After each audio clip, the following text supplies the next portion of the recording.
तो देखिए, महाराष्ट्र में चुनाव होने, झारखंड में चुनाव होने, लेकिन हाल में जो चुनाव हुए हैं जिनके नतीजे हम सबने देखे, बात करेंगे जम्मू कश्मीर की।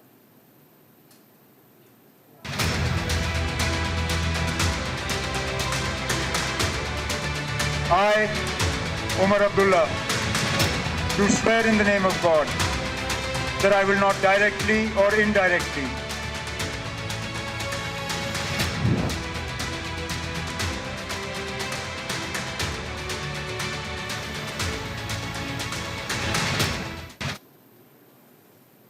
तो बात हम जम्मू कश्मीर की करेंगे और जनता के आदेश के बाद उमर अब्दुल्ला ने अपनी दूसरी पारी की शुरुआत कर दी है, लेकिन इस बार उनकी राहें जो है ये कांटों भरी हैं। सीएम के अधिकारों को लेकर केंद्र और राज्य सरकार के बीच तकरार देखने को मिल सकती है। ऐसे में कयास लगाए जा रहे हैं कि जम्मू कश्मीर में भी कहीं दिल्ली जैसा हाल ना हो जाए। एक रिपोर्ट देखिए।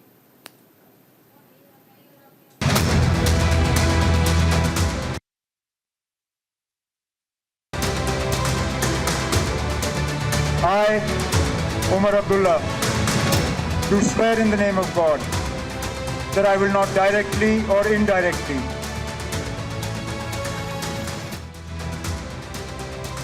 दस साल बाद फिर अब्दुल्ला परिवार जम्मू कश्मीर की सत्ता में वापस आ गया है।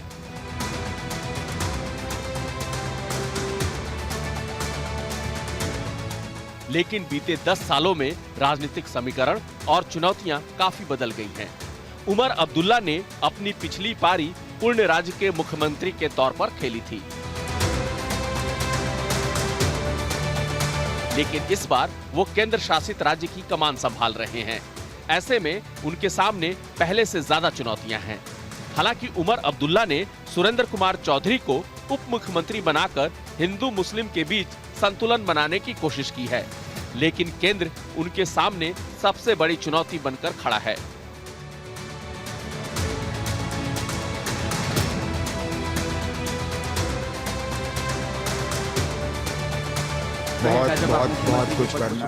बहुत कुछ करना है।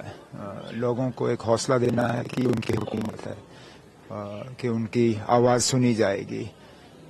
5-6 साल हो गए लोगों को, उनको कोई सुनने के लिए तैयार नहीं था। तो हमारा फर्ज बनेगा कि हम उनकी बात सुने और सुनी हुई बात पे अमल करें। मुतालबे बहुत हैं, जैसे मैंने कहा। अब एक एक को मैं यहाँ गिनूंगा तो गलत होगा, लेकिन कोशिश जरूर की जाएगी कि हम लोगों के उम्मीदों के बराबर उतर आएं। केंद्र शासित बनने के बाद जम्मू कश्मीर की हालात बिल्कुल दिल्ली जैसी है। जो टकराव दिल्ली सरकार और उप राज्यपाल के बीच देखने को मिलता है, कुछ वैसा ही हाल अब घाटी में भी देखने को मिल सकता है। इसके पीछे असल वजह मुख्यमंत्री की पावर में कमी होना है। दरअसल जम्मू कश्मीर अब एक केंद्र शासित राज्य है, जिसके चलते उप राज्यपाल मनोज सिन्हा के पास सीएम से ज्यादा पावर है। अब मुख्यमंत्री उमर अब्दुल्ला को उप राज्यपाल के मुताबिक ही काम करना होगा। मुख्यमंत्री को हर काम के लिए उप राज्यपाल पर निर्भर रहना होगा।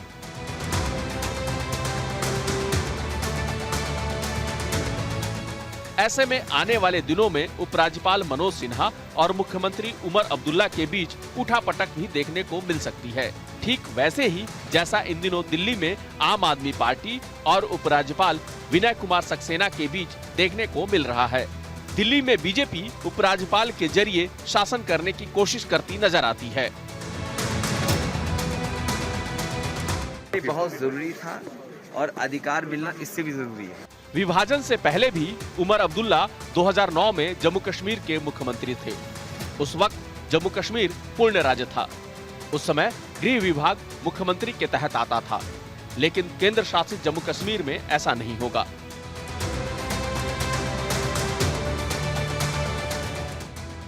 गृह विभाग पर मुख्यमंत्री उमर अब्दुल्ला का कोई अधिकार नहीं होगा।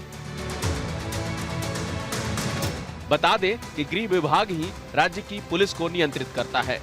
इसके साथ ही सीएम उमर अब्दुल्ला को सबसे पहले राज्य में विकास कार्यों को सुचारू रूप से चलाने के लिए उप राज्यपाल मनोज सिन्हा के साथ बेहतर तालमेल बिठाना होगा। उप राज्यपाल की मंजूरी के बिना कोई भी कानून विधानसभा में पेश नहीं किया जा सकता,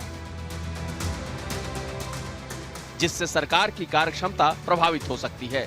साथ ही संबंधों में टकराव की आशंका बनी रहेगी।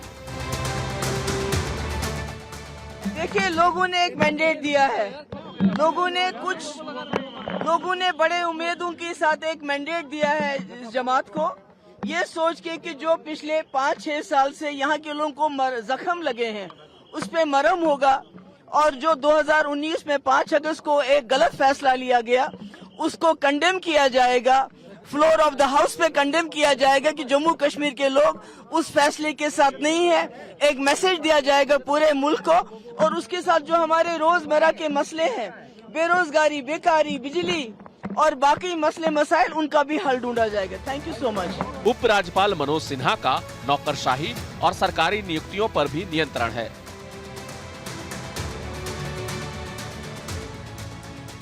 हाल ही में जम्मू कश्मीर में पुलिस सेवा भर्ती नियमों और सिविल सर्विसेज रूल्स में संशोधन कर दिया गया है, जिससे चुनी हुई सरकार के अधिकारों में कमी आई है। अब भर्ती प्रक्रिया लोक सेवा आयोग और चयन बोर्ड के माध्यम से संचालित होगी, जिससे उमर सरकार के लिए नई चुनौतियां खड़ी हो सकती हैं। आईएएस और आईपीएस अधिकारियों का ट्रांसफर। जम्मू कश्मीर पुलिस और कानून व्यवस्था।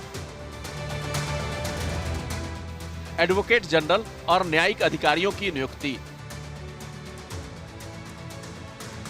नए नियमों में भ्रष्टाचार निरोधक ब्यूरो, जेल और अभियोजन और अपील दायर करने पर उपराज्यपाल के नियंत्रण को भी बढ़ाया गया है। पुलिस और कानून व्यवस्था को छोड़कर जम्मू कश्मीर विधानसभा बाकी सभी मामलों पर कानून बना सकती है, लेकिन एक पेच भी है। वो ये है कि अगर उमर सरकार राज्य सूची में शामिल किसी विषय पर कानून बनाती है तो इसे इस बात का ध्यान रखना होगा कि इससे केंद्रीय कानून पर कोई असर न पड़े।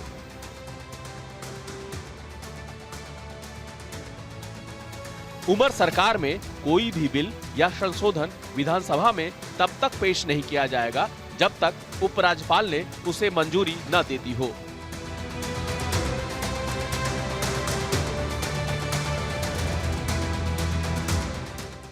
क्योंकि ड्यूटी जब तक है और गवर्नर के पास लेफ्टिनेंट गवर्नर की तब ये ताकत है, वो लोगों के आनी चाहिए, वो लोगों की हुकूमत पे आनी चाहिए। मैं उम्मीद करता हूँ कि सेंट्रल गवर्नमेंट जो है बहुत जल्दी स्टेटहुड रिस्टोर करेगी और पूरे जो महकमे हैं, ताकत है, वो स्टेट गवर्नमेंट को मिलेगी। तब स्टेट गवर्नमेंट जो है यहाँ के लोगों के मुश्किलात को दूर कर सकेगी तेज़ी से, और फिर से जम्मू कश्मीर जो है वो हिंदुस्तान का मुकुट है, ताज है, ताज चमकने लगेगा, उसकी हम उम्मीद करते हैं। हालांकि उमर अब्दुल्ला के पास मुख्यमंत्री का पद है, लेकिन राज्य के बदले हुए संवैधानिक ढांचे में उन्हें स्थिरता बनाए रखने के लिए बेहद मजबूत नेतृत्व और कुशल प्रशासनिक क्षमता की जरूरत होगी। उपराज्यपाल के साथ कामकाज के अधिकारों में संतुलन बनाकर ही उनकी सरकार सफल हो सकती है। घाटी की लोकतांत्रिक सरकार और उपराज्यपाल के संबंधों पर जम्मू कश्मीर की जनता का भविष्य टिका है। देखना होगा कि सीएम उमर अब्दुल्ला ऐसा कौन सा फॉर्मूला तैयार करते हैं जिससे वो केंद्र के साथ बेहतर तालमेल बिठा सकें। न्यूज इंडिया के लिए संजीव कुमार की report.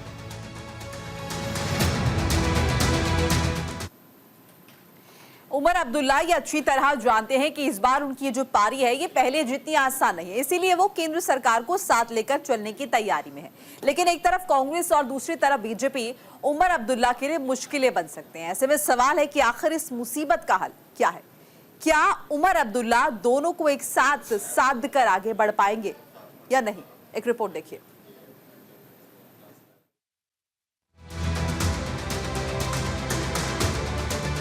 I, Umar Abdullah, do swear in the name of God that I will not directly or indirectly national conference के नेता उमर अब्दुल्ला ने एक बार फिर जम्मू कश्मीर के सीएम पद की शपथ ली।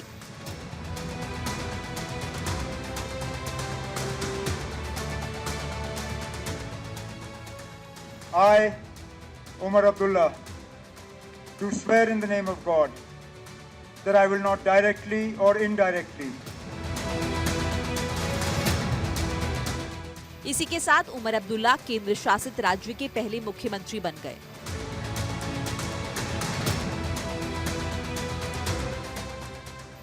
जबकि जम्मू कश्मीर के मुख्यमंत्री के तौर पर उन्होंने दूसरी बार कमान संभाली है।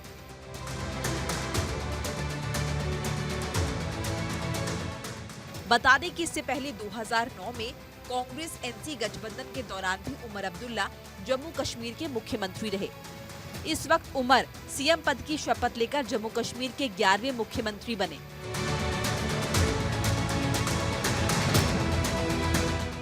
अब्दुल्ला परिवार की तीसरी पीढ़ी के सदस्य उमर अब्दुल्ला के नाम जम्मू कश्मीर के अब तक के सबसे युवा मुख्यमंत्री होने का रिकॉर्ड है।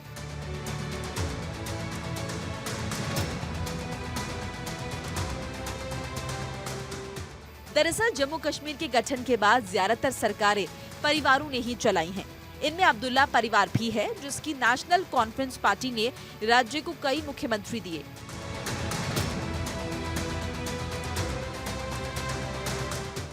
उमर अब्दुल्ला ने 1998 में 28 साल की उम्र में पहला लोकसभा चुनाव लड़ा और उस समय वो संसद में पहुंचने वाले सबसे युवा सांसद थे।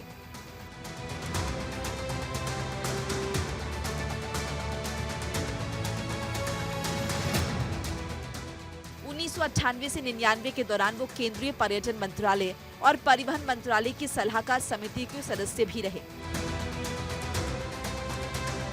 1999 में उन्होंने दूसरी बार लोकसभा का चुनाव जीता और तत्कालीन प्रधानमंत्री अटल बिहारी वाजपेयी के मंत्रिमंडल में उद्योग एवं वाणिज्य मंत्री बने। 7 जुलाई 2008 को संसद में दिए अपने भाषण से उमर अब्दुल्ला ने पूरे देश में खूब सुर्खियां बटोरी थी। और इसी के साथ इस बुलेटिन में फिलहाल इतना ही। लगातार खबरों के लिए आप देखते रहिए न्यूज़ इंडिया। नमस्कार।